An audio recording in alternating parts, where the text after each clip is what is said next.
നമ്മൾ സ്ഥിരം ഉപയോഗിക്കുന്ന ഗ്യാസ് സ്റ്റവിൽ നമ്മൾ കാണാത്ത എത്രത്തോളം അഴുക്കുകളുണ്ടാവും അത് ഈ ലിക്വിഡ് ഉപയോഗിച്ച് നമുക്ക് തുടയ്ക്കാം. നമ്മുടെ എല്ലാം വീടുകളിലുള്ള സാധനമാണ് സ്റ്റവ്. അപ്പോൾ ഇതിൽ എണ്ണമയവും അങ്ങനെയുള്ള അഴുക്കുകളൊക്കെ പിടിച്ചിരിപ്പുണ്ട്. അതൊക്കെ നമ്മൾ ജസ്റ്റ് തുണി കൊണ്ട് തുടച്ചെന്ന് പറഞ്ഞാൽ അത് ക്ലീൻ ആവണമെന്നില്ല.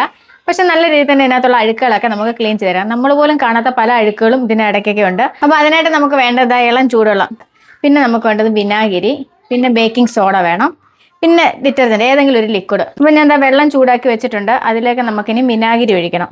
പിന്നെ വേണ്ടത് ബേക്കിംഗ് സോഡ. ബേക്കിംഗ് സോഡ ഒക്കെ എല്ലാവരും വീട്ടിൽ കാണുമല്ലോ, അതിൽ അല്പം ബേക്കിംഗ് സോഡ ഇടുക. പിന്നെ വേണ്ടത് ലിക്വിഡ്. ഏത് ലിക്വിഡാണോ ഉപയോഗിക്കാൻ ഉള്ളതെന്ന് വെച്ചാൽ ആ ലിക്വിഡ് എടുക്കുക. അപ്പോൾ ഇതെല്ലാം കൂടി ഞാൻ മിക്സ് വെച്ചിട്ടുണ്ട്. ഇതുപോലെ ഒരു ചെറിയ സ്ക്രബ്ബർ, സ്റ്റീലിൻ്റെ വേണം, ഇങ്ങനെയുള്ള സ്ക്രബ്ബർ മതി. ഇത് ഉപയോഗിച്ചിട്ടാണ് ഞാൻ കഴുകുന്നത്. നമ്മൾ ചെയ്ത് വെച്ചിരിക്കുന്ന വെള്ളം കൊണ്ട് വേണം ഒന്ന് തുടയ്ക്കാനും.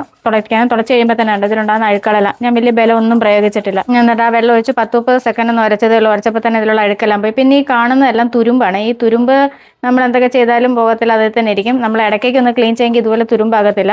ഇതിലുള്ള അഴുക്കളെല്ലാം പോയി. ആ കറുത്ത കരി പിടിച്ചതൊക്കെ പോയിട്ടുണ്ട്. ഇത് നമ്മളൊന്ന് പ്രസ് ചെയ്ത് പിടിക്കുമെങ്കിൽ ഇത് ഇതുപോലെ ഊരി വരും. ഇതിനകത്തെല്ലാം അഴുക്ക് കാണും. അതേപോലെ തന്നെ ഈ സൈഡിലെല്ലാം അഴുക്കുണ്ട്.